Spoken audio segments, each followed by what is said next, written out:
All right, hope everybody's doing good.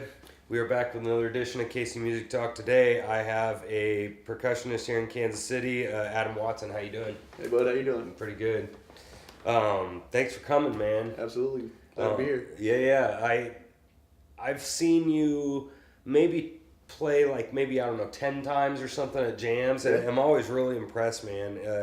The one thing that always cracks me up about you is you always seem really in control, and you sound like you're listening in it, which is a problem for some people. Right, you know, right. they kind of don't really listen, and like you always seem like you're listening to everybody. And the other big thing is you don't strike me as an overplayer, you know, like you're playing over everybody and doing, you know.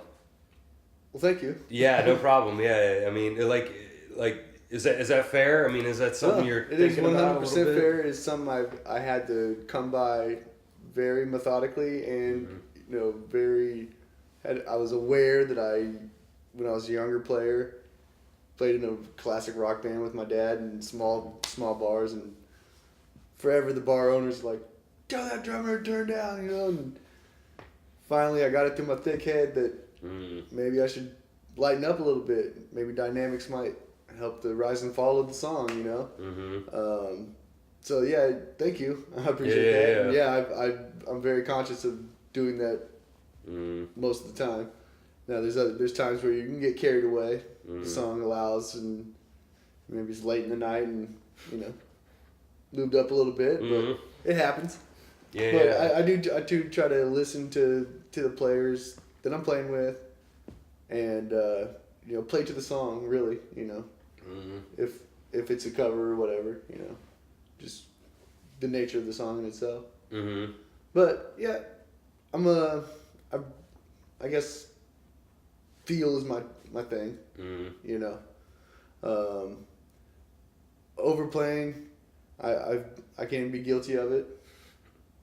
we all can. Yeah. But no, I like to play pocket.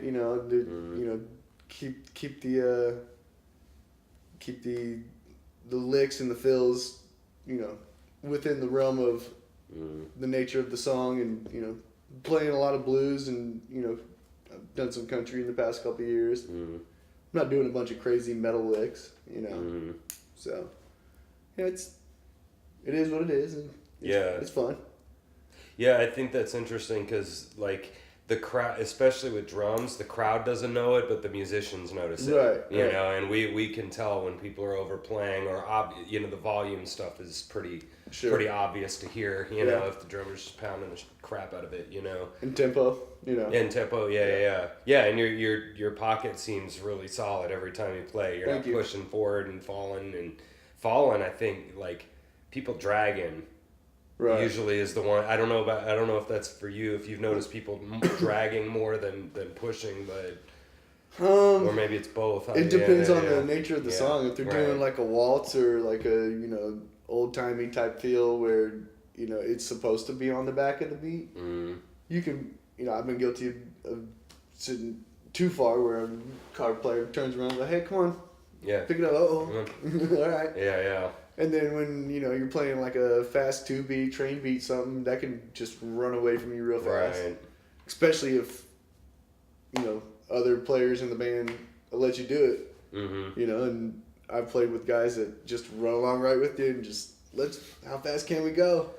And then I've been on stage with a couple pros around here that I was playing I Want You, She's So Heavy by the Beatles, which is a long song with a bunch of different parts. And I love that song. I mean, it's just one of my favorites. And I got excited, and I was feeling pretty good, and song it just kind of got away from me during one of the turnarounds. And when we got back to the one, they pulled me back so hard. It was abrupt, but I recognized it immediately. I'm like, okay, I know exactly what you're doing. Yeah. Thank you. Yeah, thank you. And kind of evened it out from there, but I've ran into multiple instances of across the board where some guys will just sit there right in the middle and won't move at all, no matter where you're playing. Yeah. Which is okay because you kind of move around them a little bit, you know. But yeah. Yeah, and you said something else about with the overplaying stuff. You were talking about like, so what? So is that just what happened? Did a literal like club owner go like, hey, turn you know, or did he? So because you said that you consciously switched, right? You had this moment where you realized that you were playing too much, and then you consciously made an effort to not play like that, like. Yeah, I mean, if I wanted my band to get booked there again, I better turn it down or lose the money. Yeah. You know. But did you seriously have a club owner like say something? Yeah. Oh, yeah. I remember one time when it was a guitar player buddy of mine. He's actually a merch guy for Kevin Fowler. He's a Texas country guy, and we were playing at a bar, and he had worked at that bar for years. Him and the bartender were good buddies. We got done with the gig, and the bartender just screamed at him like, "I have never been not able to hear drink orders, and if I can't hear drink orders, I can't pay you." You know. And so that was a pretty quick eye opener. Yeah. And it wasn't immediate, you know, but over the years I've, you know, for instance, playing jazz on 39th Street and State Line, you cannot play over, you know, mezzo forte there. Right. They're gonna. I mean, a real mezzo forte. Right. And I mean, and even that's pushing it sometimes.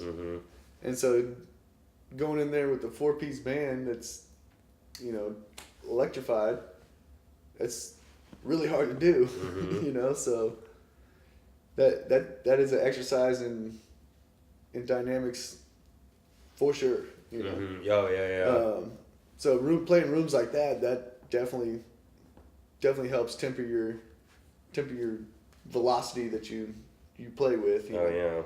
You know, with electrified instruments, you can physically turn down. You know, it's hard to do when you're used to playing a certain way. You know. Sure. Like, I come from a metal background. When I was a kid, you know, my first band was just me and my buddies playing Metallica covers and Rage Against the Machine covers with no singer. And finally we found a singer, but he also played drums.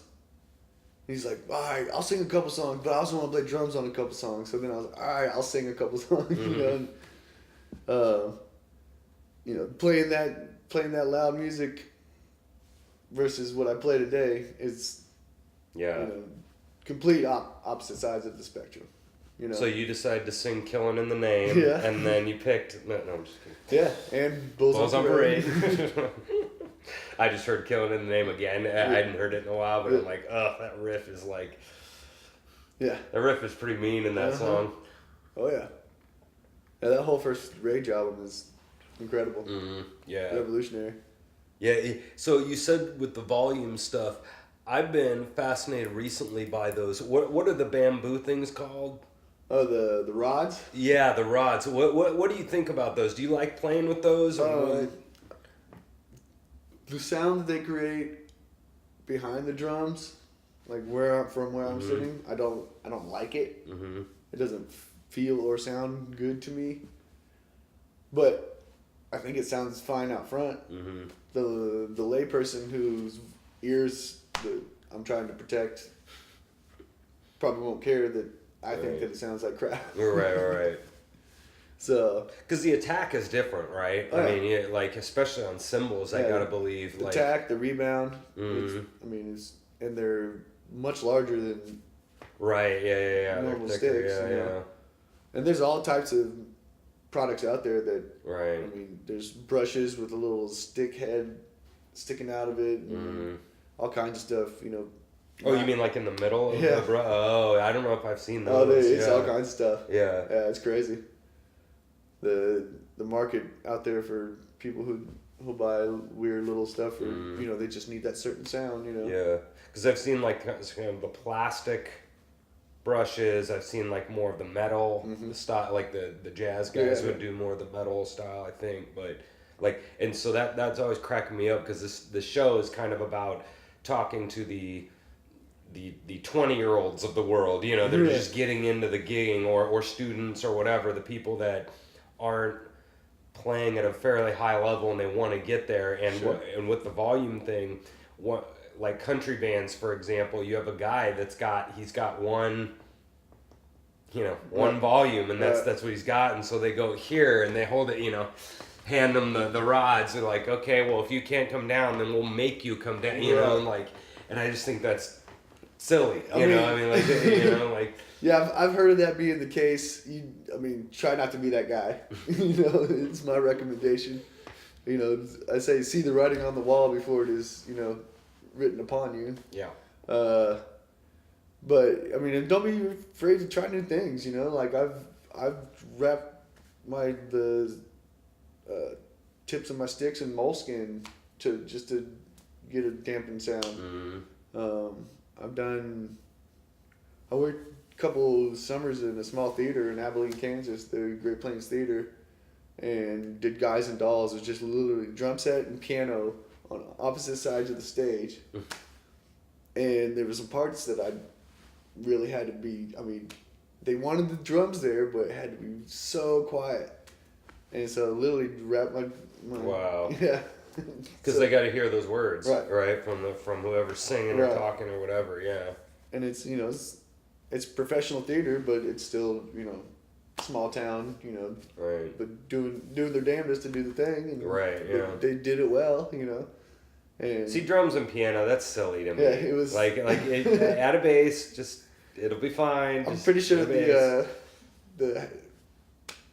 the director of the theater had a soft spot for me, and was like, "Oh, come on out." Okay, yeah. So, but I was very appreciative, Mm-hmm. Great experience. Oh, sure, yeah. How long did those go? A couple weeks or like a week? About a month each. A month each, yeah, mm-hmm. Cool. Shows are weird. They're just totally different from like gig, regular rock gigs or blues or whatever. I think they're. See, I did a couple in high school, and then my first real foray into musicals was at K-State. Mm-hmm. And it kind of happened by accident. A buddy of mine, Bryce Craig, he's just a crazy, awesome. He's a great, awesome composer, but he's just a killer on mallet instruments. Mm-hmm. Drum set's not really his thing, Granted, mallets aren't my thing, And he comes into the practice room one day and he's like, "Hey, bud, you interested in playing a drum set on the musical?" And I'm like, "Well," he's like, "Well, I signed up for it and I only really wanted to do the auxiliary stuff." I'm like, "Well, okay." Mm-hmm. And honestly, I had a blast. We did Guys and Dolls. Yeah. And it was I've never done that show, but I've full seen it orchestration. Yeah. Man, it was so cool. Yeah. Because the musical stuff, I've been in a bunch in the pit, random ones and a couple of operas, but it's crazy to me how you have I don't know, 30 songs, throughout the night or something. They're all small, they're all tiny, and it's 3 4 4 4 4 4 3 4 2 4 4 4 3 4 4, and then key for us, D A B flat D flat, and it's just everything is, and even in the middle of the song it'll flip. And did you feel that you had to concentrate like crazy playing that? Oh yeah. As soon, because I did the musical 3 years in a row at K-State. Pardon me. And as soon as I found out what it was, I went to the director or found out who the MD was. Yeah. Can I get the music? And can I get the soundtrack? Right. I need that now. Right now. Because I wanted to start. I'd literally fall asleep listening to Guys and Dolls or Little Shop of Horrors or whatever. Yeah. And my girlfriend, now my wife, she's like, "Really? Do we have to listen to Bushel and a Peck once again?" But, and it's crazy doing musicals. There's one, maybe two, be a verse or just a snippet of a chorus that'll get stuck in your head, be an earworm for the next 3 months after the show is over. You're welcome. Yeah. Glad you enjoyed the show. Now enjoy being cursed by it for the next 3 months. And you guys would have little, because I know all the percussion stuff, a lot of times they'll have little sound effecty stuff too, Oh, yeah. right? And you've got to watch, and then they say the thing, blah, Yeah. or, you know, the piccolo will always have, you know, or some little, like... Well, there's some you know. some parts that, you know, they write in keyboard parts and expect the drummer to turn around and do it real fast, and I've actually had to have a keyboard right next to me, and, you know, I did Oklahoma one time, and Lily played the timpani parts on. That's funny. On so like the timpani sound, and you're playing. Yeah, that's how you do it, man. Yeah, that's funny. It's cool. Yeah, that's cool, man. You said something interesting too. Is that like back to the like when the owner said something to you about playing too loud. I've said this on the show before that I heard Dave Chappelle talk about this, that he got booed off stage like his second show, and he said it was absolutely horrible, you know, but it was the best thing that ever happened to him, you know, because at that point he had only been told that he was badass, you know, and so getting booed he was like, oh, okay, well that was completely horrible, but you know, like I jumped off a cliff, but there was like no danger. Sure. You know, and all that happened was I just got embarrassed, and that's it. And like, so that's another thing that I've tried to talk about on the show a lot is that people not wanting to, on the psychological front, people not wanting to take criticism and kind of losing their minds over that, or having a moment where they're embarrassed, or the club owner calls you out, or a teacher calls you out, or and like, it sounds like you.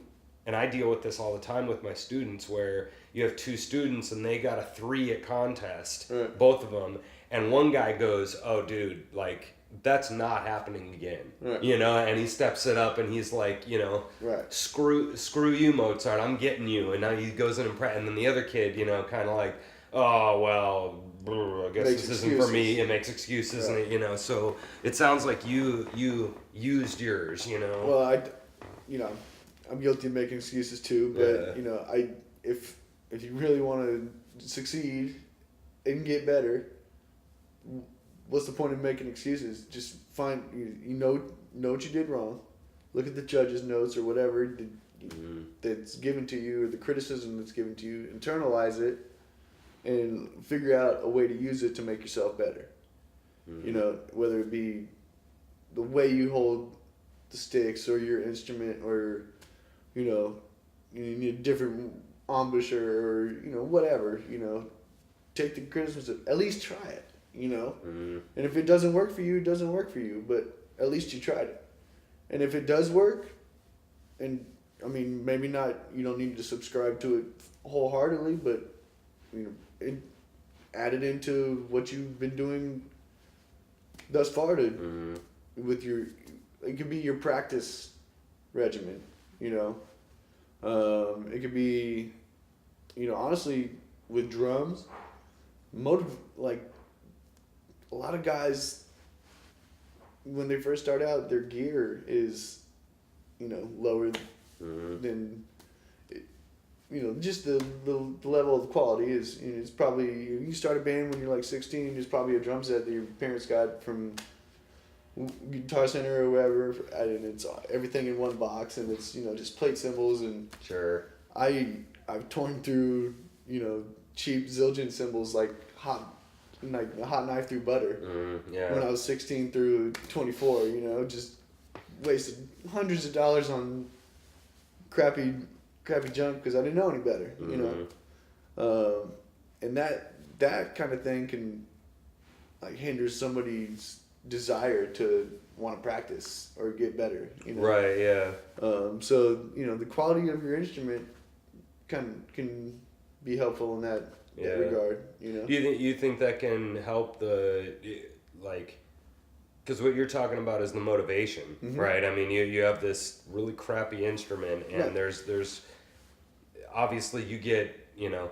You put Go-Go on a piece of crap, and he's like, oh yeah, you know, and he just tears tears it up in a good way, but like. But if it's falling apart and it's falling apart, I mean, there's a limit there, of crappiness, and don't get me wrong, Go-Go can get on anything and sound great, He talked to me about starting on pots and pans and crap. I was just like, oh, I actually dude. saw that one. Yeah, you saw that. In, Yeah, the other interview we did. Yeah, I was the same way. My mom had Tupperware all over the place, and I just beat the junk out of that. And my first kit was a little aluminum JCPenney catalog thing. Right. That literally, as a grown man, you could probably just smash it together. Yeah. And it had like paper heads on it, and I mean, I just literally just broke them immediately. And yeah, that was my parents were like, well, we have to get them something right. So talk about that. How'd you get started? Was it your idea, or what happened? No, it was, I don't know, God or whoever's up there kind of touched me with the rhythm. And my dad was in a church band. I grew up Pentecostal, so it was kind of a raucous church band where people were dancing and singing praise and whatnot. And I'd literally, as a little kid, sit in front of the drum set during what they call altar call and just be mesmerized by the drummer.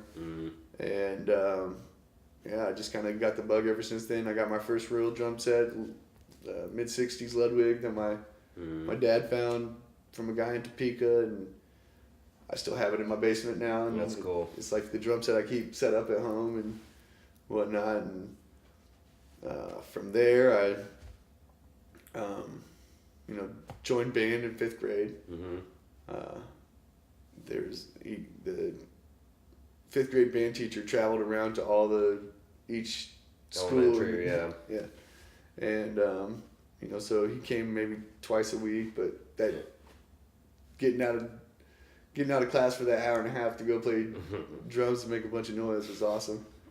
And the whole reading music thing didn't come naturally to me. Like I took piano lessons when I was a kid, and it didn't really take. I was not a studious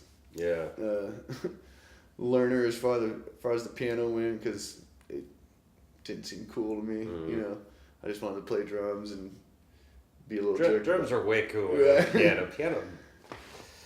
Once I got to college and had to do piano proficiency for the state of Kansas, it's like, come on, man, why didn't you pay attention a little harder in 4th grade? But I am piano proficient according to the state of Kansas. So doing those 4-part chorales, you're like one and two. Yeah. Hey, they passed and you're just like going like slaw speed. It's kind of embarrassing, because there's 3 people who can tear up and down that keyboard watching, like, come on, just limp your way through it. But you're like, get over here and play 4 limbs. Right. Come on. Right. Let me see it. And they're like, no thanks. So I did band through middle school and high school, drum line, all that stuff, really, I just love that. Did jazz band in high school, all that stuff. I opted to honestly sit out a couple years of concert band because I feel like I wouldn't be interested, But then once I got to college, I developed a little more appreciation for, concert music, and especially I was in the orchestra for a couple years in college, and that was really cool. Oh, sure. We got to play with Kansas, the band. Oh, really? That's cool. So K-State got to play with Kansas? Yeah. So Kansas did this tour a couple years ago where they went around to did like Colorado State, the University of Colorado, Fort Hays. I think they might have done Wichita. Yeah. Something like that.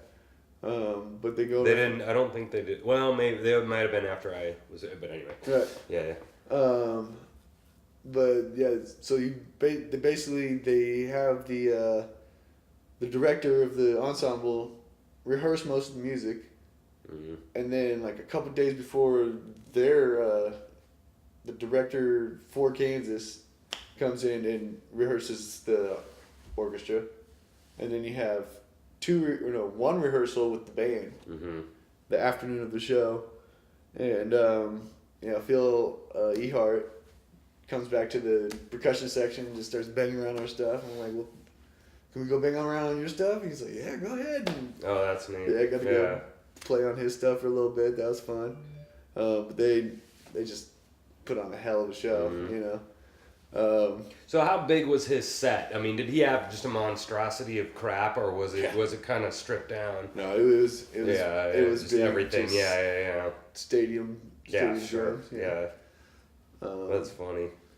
But before we move on, how would you like marching band? Because the drum line usually gets to do some pretty cool crap, right? Yeah. It's pretty fun. Yeah. I love it. Mm-hmm. I did 1 year in college, but you know, all 4 years in high school, and then I did some coaching at my old high school, and then a couple rural schools. Mm-hmm.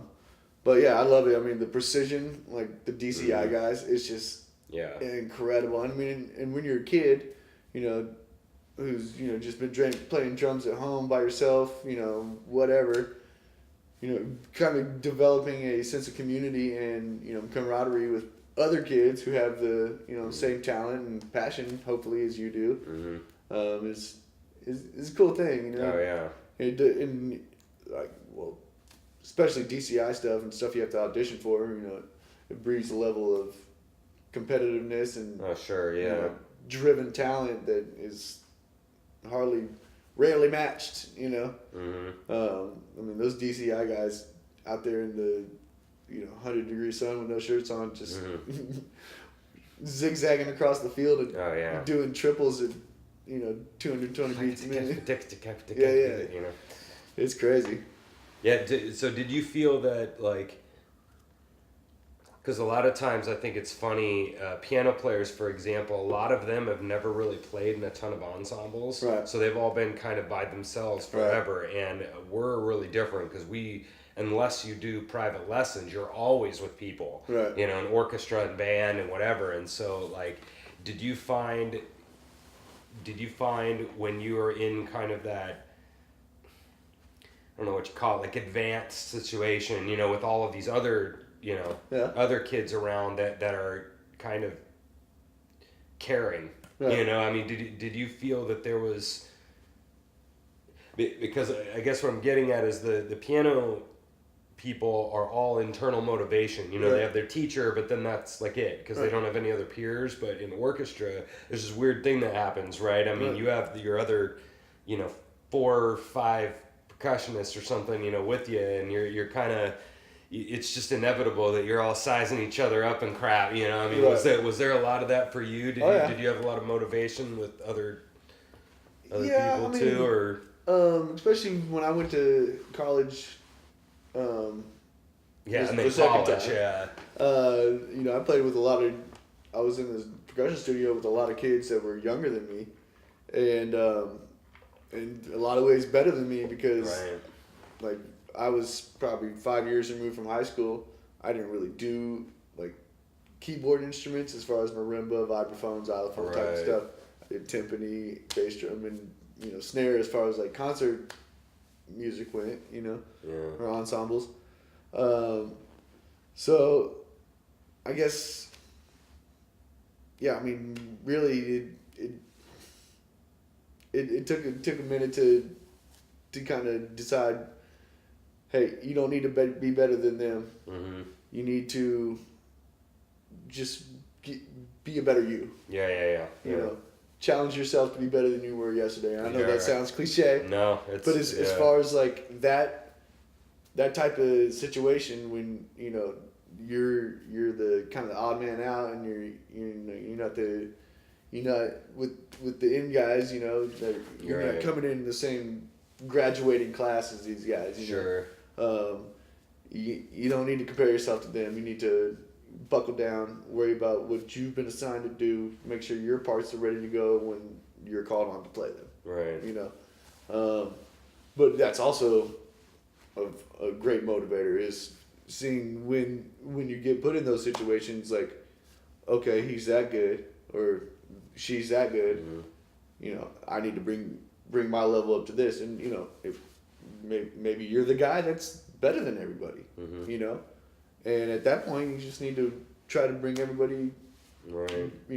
Do your best to bring everybody else up. Right, yeah, maybe that's when you need to set, not even be better talent-wise, but like especially this happens with everybody in a big group where you've kind of got your crap together in regards to this song and they're struggling, you're the you're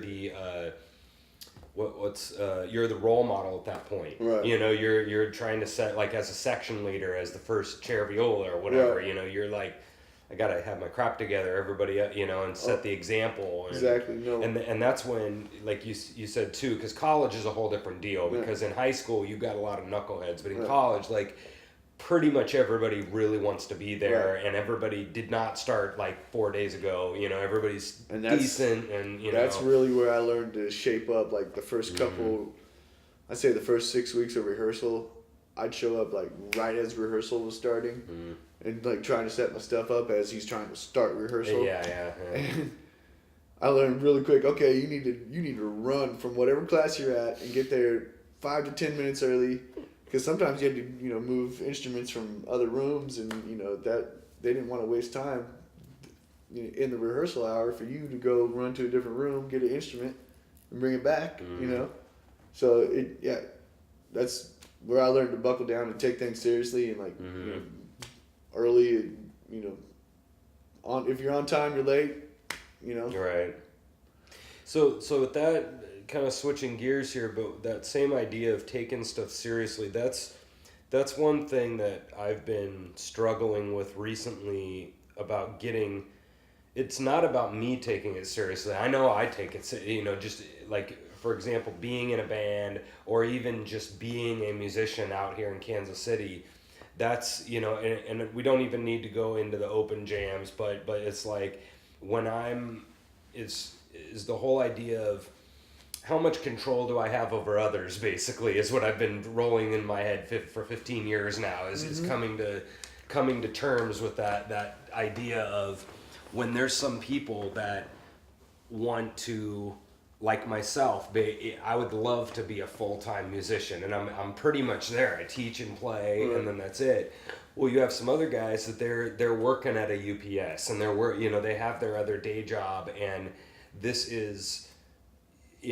maybe is, I don't know, whatever, a fourth or eighth of their income, if that. They have this whole other family and this whole other life, and then music is their 100% their other. Right. During the day. True. And when I want to take it more seriously and I want to try to get 5 gigs a month consistently with this one band or more, and they're kind of like, well, and they kind of don't take it seriously. What I've come to is that you just can't change them, and you got to go find like-minded individuals, and that feels like giving up. It feels like I'm giving up on this person a little bit, but is that what you have to do? Yeah, you got to. Yeah. If they don't want to play, you can't force them. Right. All you can do is ask. Sure. I know guys like that. Some really talented dudes. Like they don't want to play every 3 nights a week. Right. They've got great jobs. I wish I had their jobs. But. That's just a personal thing, man. It's really like, do you really want to put in the time and effort into somebody who might be available? Right. Right. You're doing both them and you a disservice, and really it's kind of crappy of them. Like, well, I'll do it if it's convenient, and it's just. I think that's a personal choice as far as like, and it's a situational thing, it could be the person, if you don't want to deal with them anymore, don't, It's not that hard. Right. And so like, and this is one thing that I've been thinking about with doing this show is you can't know that what they're going to do or what their intentions are until obviously you ask them and you kind of basically make the conversation happen. Sure. Or you can massively interpret that by the last 37 actions that they did, where, you know, they don't call, and you're like, okay. Right. Now that's the cluelessness that I've been talking about on the show, where now I'm being the cluelessness. They've not answered 37 times, I'm exaggerating, but Right. you know what I mean? When they've shown by actions, and I keep not wanting to believe it. Yeah. You know, with another Actions. bandmate where they're flaky, they don't answer the phone, they barely call back, Right. they show up late, they don't help load in, they don't help book, they don't do anything basically, and then I'm sitting here just, you know, hoping that they're gonna get it together and wishing, Right. you know, and like, have you had bands like that before? Or, I know I have. Yeah. I mean, my college band I ran, you know, and it got to a point where like, okay, well, anybody else want to do anything, you know? But I wanted to keep the gigs going, so I did it, you know. So yeah, I've had that, and it's frustrating.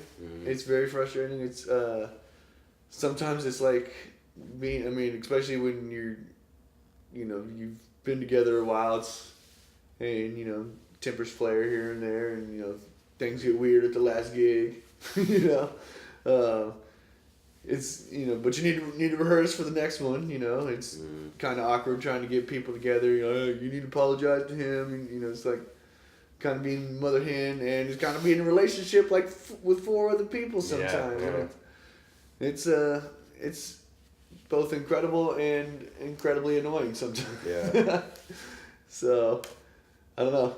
I mean, my buddy joked, and I haven't said this on the show yet, but he was joking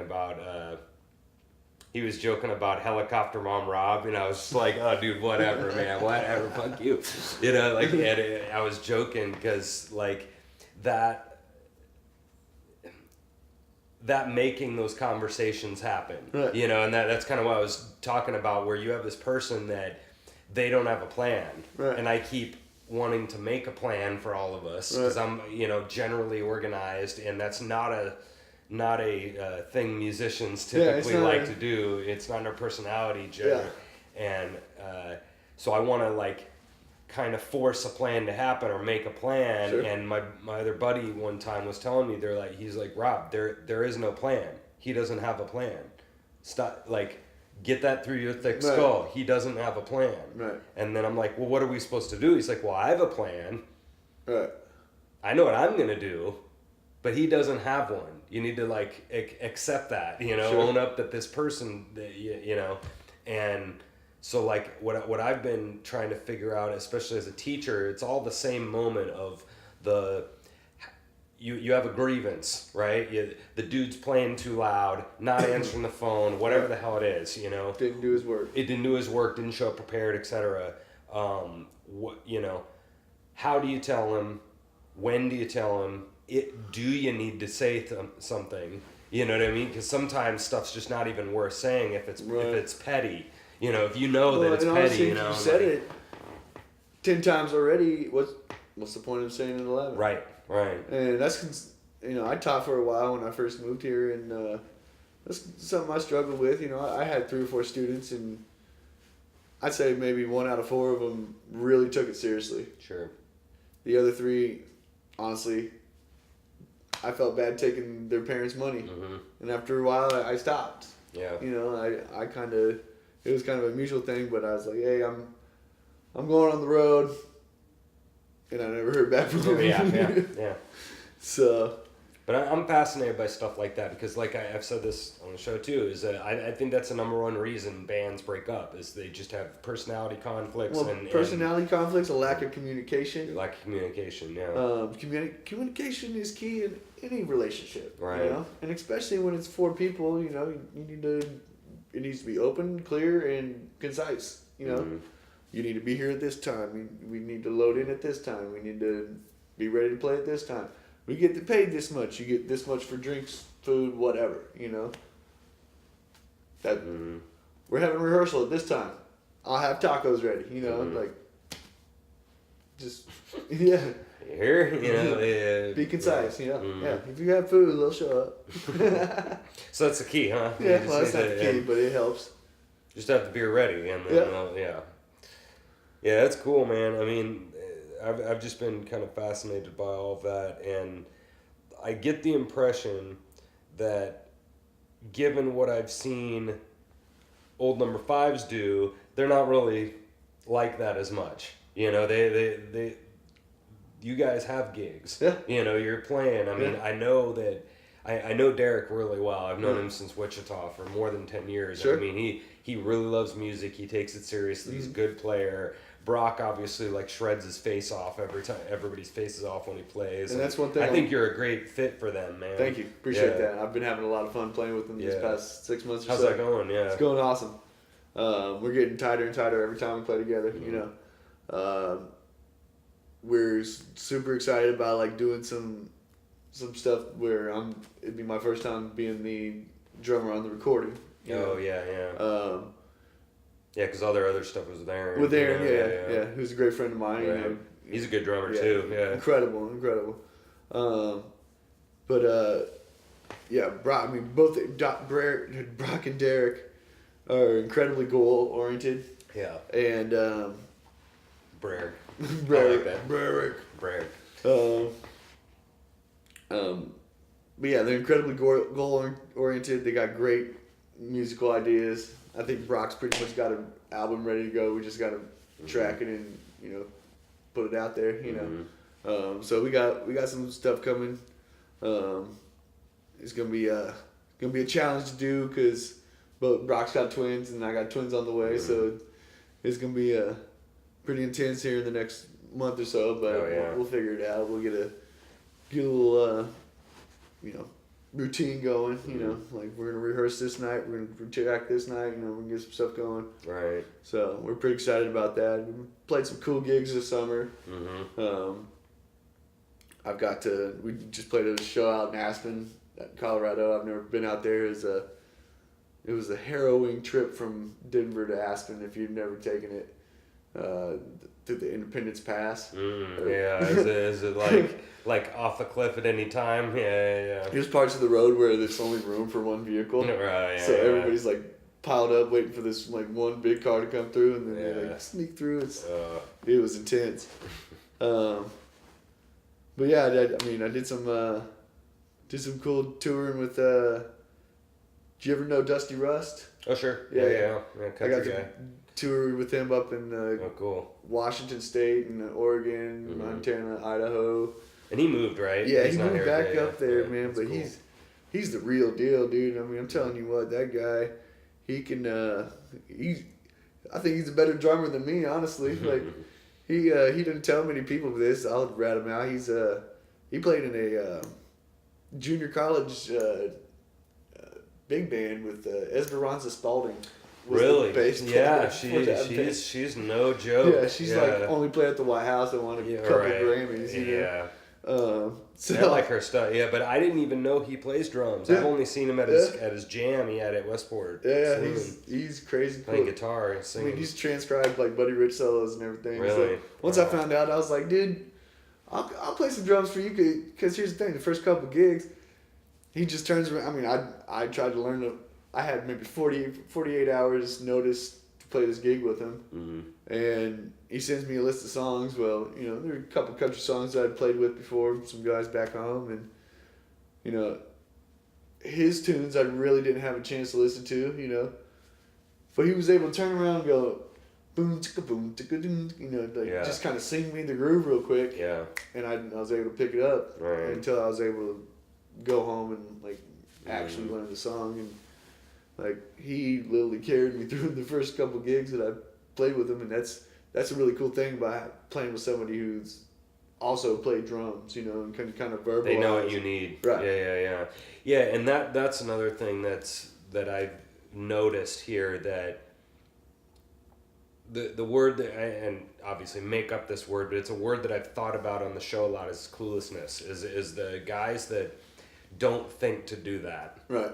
They go like, oh yeah, well you'll get it, it's fine, you'll be fine, and then he turns around and his least favorite things and it's not just jam guy, not just open jams. That happens in bands sometimes when you get subs and they barely even. I do my best to stop them and say, hey. Whoa, yeah, and it is sometimes, with. I mean, you'd probably agree with this. A lot of the blues songs, I mean, they start the shuffle groove, and you're like, okay, right. and within. And somebody like yourself, I mean, within 2 measures, you got it, and you figured out what they're doing because they're not gonna throw a 5/8 in the middle of the, and a 7/8 and all this. They're not. I mean, it's not a thing, in blues. So, but that idea of the. What do you think about guys that at the end of the song that don't cue? That drives me nuts. I don't know about you, but they just like Dave Hayes does a fantastic job of that. Like he'll. Well, they cue, but it's they like barely nod their head every time. Like, I cued you. I'm like, wow, man. Yeah. Oh yeah, it's a little annoying, but yeah, you get used to it. Yeah. I'll be so intense at all. I mean, I'll do this at Jerry's Bait Shop where I'll literally just. The eyes go bug-eyed, and I'm like, it's not possible to miss my cue. It's not it's not a thing, so. But throw up a fist or do that or. But yeah, though, I mean, and you were talking about the subtle and see, Dave can do that with Danny and Paul. Sure, he can do that because they're sitting here like. Okay, there it is. I mean, they're sitting there waiting on it, and they know his songs. They play, I was playing up with a buddy, Chad Graves, who can play damn near any slide instrument. He's out of Springfield, Missouri. Mm-hmm. And, can play pedal steel, lap steel, dobro. He plays in a band called Hillbenders. Mm-hmm. I've never ever heard of them. They did the full length version of the rock opera Tommy. Mm-hmm, sure. The bluegrass. Yeah. And they're actually doing stuff with Keller Williams right now, a Tom Petty thing. And I was filling in he has a band called Honky Tonk Habit, and we were out on break, and he's like, man, I don't know how you saw me because I didn't even turn around, but I raised my eyebrow to cue the end of that song, and you must have seen it. And I was like, I don't know either, man. It must have been my third eye or something. Yeah, that's funny, man. I raised my eyebrow. It was pretty funny. I was like, well, thanks, That's funny, dude. And so I got two quick ones for you. Probably wrapping up here in a minute. Sure. What since this show is about kind of Kansas City musicians, how's it been here for you, just with the scene and meeting people, and what's your thoughts on the KC music scene? I guess if you don't go out and do something to make yourself be seen, nobody's gonna know who you are. Yeah.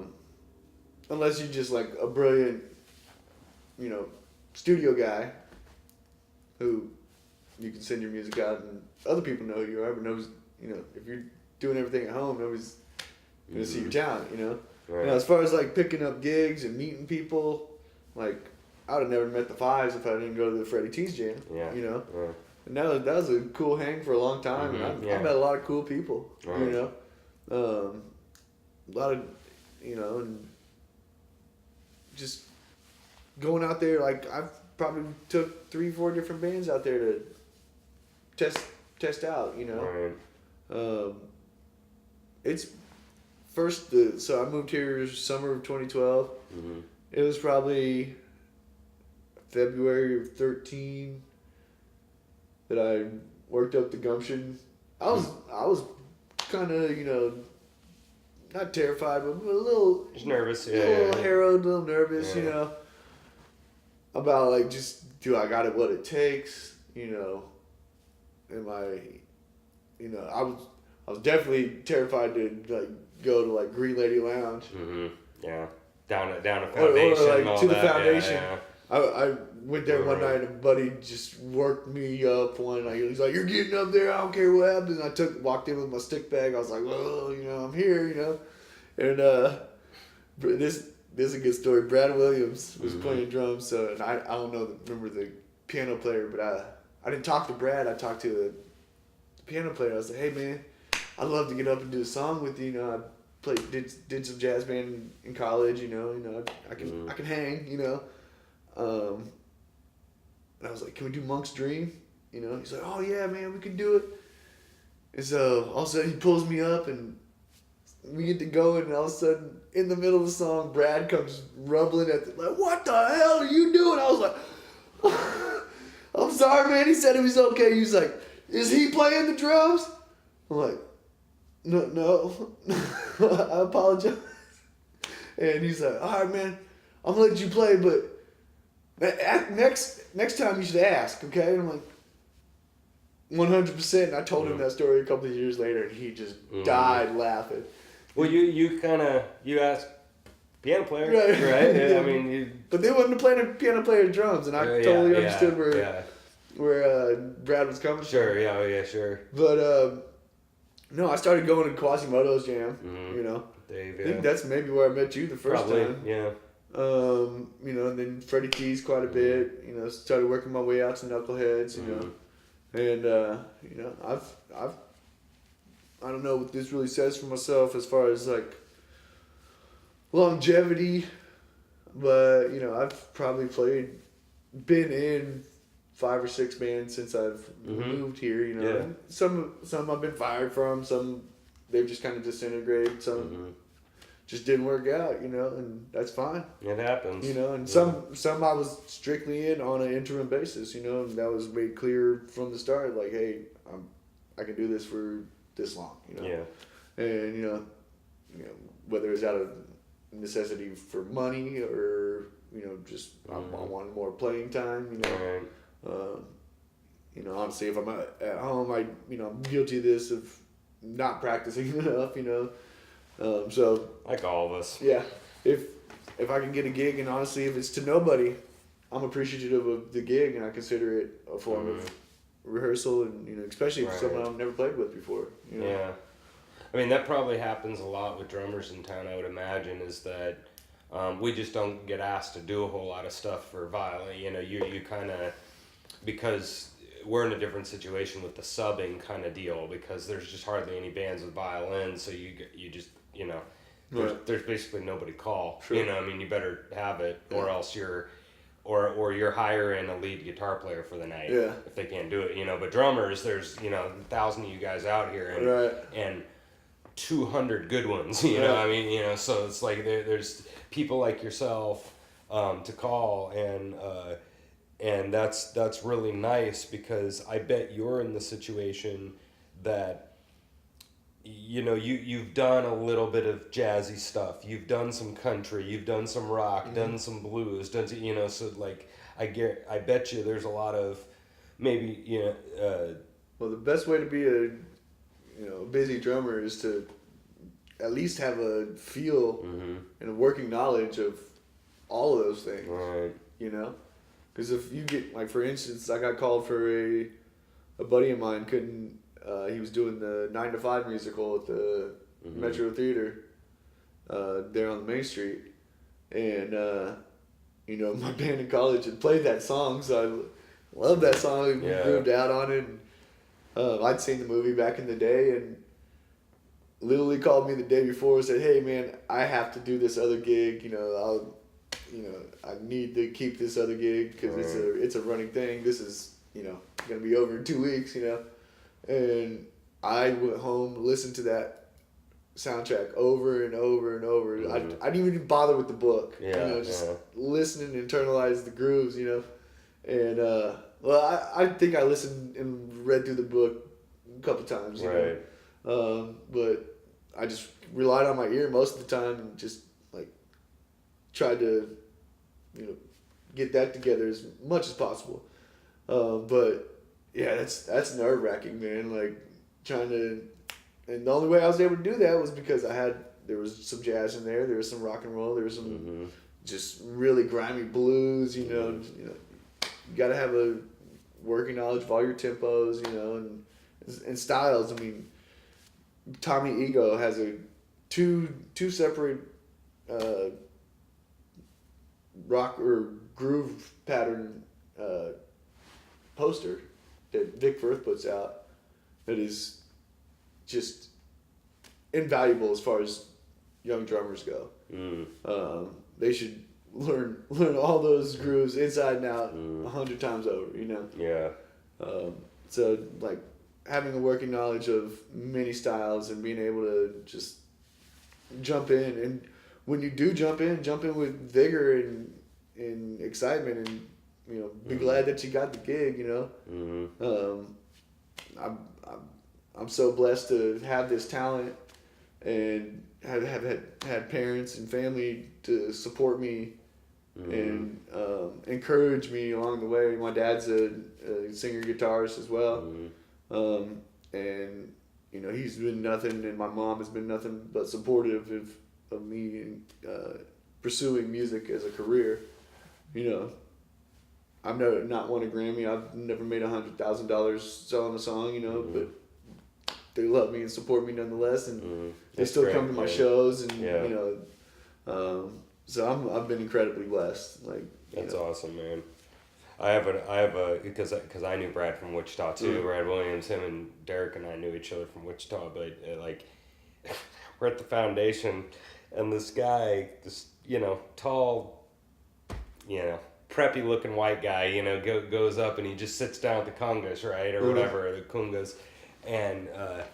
And so, you know, Brad, of course, comes up and he's like, hey, man, you know, so the guy starts giving Brad a little bit of hack, you know, and like, and then finally he gets, like, I don't remember, it was a Latin guy who has a Latin band in town who plays congas, and I can't remember his name, but in the middle of the song, he's up on stage and he jets over to the guy and kind of, you know, starts, you know, and so finally the guy sits down, and after the song gets over, Brad gets up on the mic and he's like, all right, I think it's about time to tell everybody what this place is, you know, and because he does that every time, you know, hey, this has been here 100 years, let's show some freaking respect, and he's like, you know, if you want to play something, you know, you need to come up here and at least know how to pronounce the thing you're about ready to play. I was like, damn. It's on the mic to everybody. I was like, ooh, oh, man. Yeah, Brad, you're getting them, you know, like you know, guy was just talking about, you know, drunk too, of course, you know, like, and he's like, you need to be able to pronounce the drums you're about ready to, the instrument you're out, like, right. Yep. That was cracking me up. But last quick thing for you. Do you have another crazy kind of moment in the music business, or one you'll never forget? Or yeah, one time. So I saw Robert. I'm a huge Robert Randolph fan. Saw Robert Randolph open up for Clapton in 2005. Wow. And me and my mom and my girlfriend were at the top of the. I mean, literally, you could touch the ceiling from where we were. Wow. We were so that far up, and we had these binoculars, and I could see all the way down to the other side of the stage, and literally there was like a whole open section right next to the stage. So me and my girlfriend run down there, right, and I see Robert Randolph on the other side of the stage. So I'm gonna run over there. Well, by the time I get over there, he's on stage with Clapton doing Sunshine of Your Love. Well, Billy Preston is like from here to the wall, right? Yeah, wow. I'm like, whoa, you know, so that was cool. Robert Randolph goes walking by as they pull the curtain back. I yell at him, comes over. I'm wearing the Robert Randolph t-shirt. He signs it. Oh, wow. I show him my Hendrix tattoo because I have Jimi Hendrix on my shoulder. Wow. 6 months later, I see him again at the Uptown Theater, February 10th, 2006. Wow. And they had some sound issues that night. It's kind of weird. And at that time, they were pulling a bunch of people up on, like, guys to play guitar or do whatever. Well, from my knowledge, I think I'm like one of the few people that they ever pulled up to sing. Oh, wow. So they did this little medley, and all of a sudden they break into Purple Haze, and I'm standing right in front of Robert going, come on, sing it, man, sing it. And he points at me, and I'm like, okay. So for some reason, I was sweating, you know, super high, whatever. And I had a long and I had to pull my arm out of my sleeve to show him my tattoo, and he recognized me, you know. And so I tried to put my shirt back on. It was like kind of wet and wouldn't go, so I just took it off and jumped the barrier. Well, as I jumped the barrier, like, security slams me in the ground. I'm like, come on. I'm like pointing at the stage, and Robert's like, let him up. And sure enough, I got up there with no shirt on and sang Purple Oh, Haze that's with Robert funny, Randolph dude. and just feeling After good. security, like, yeah, you're like, yeah, he's. Yeah. That's right.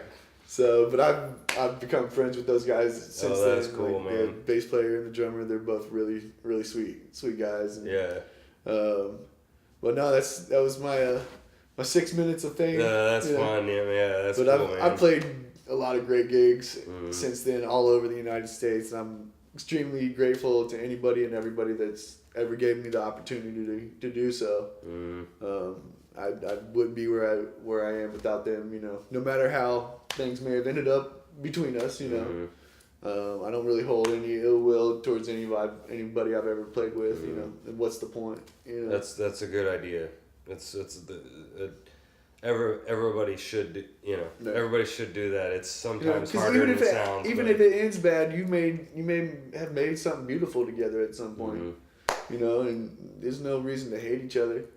There's no reason to, like, drag on any existing issues. You know, just live and let live, baby. You know, and love. You know, everybody needs more love.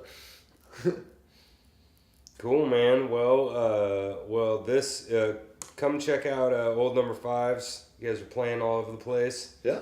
And great band. And this has been Adam Watson. Thanks, man. Thanks for coming. Yeah. And, anyway, we'll be back next time. All right. See you guys later. Peace.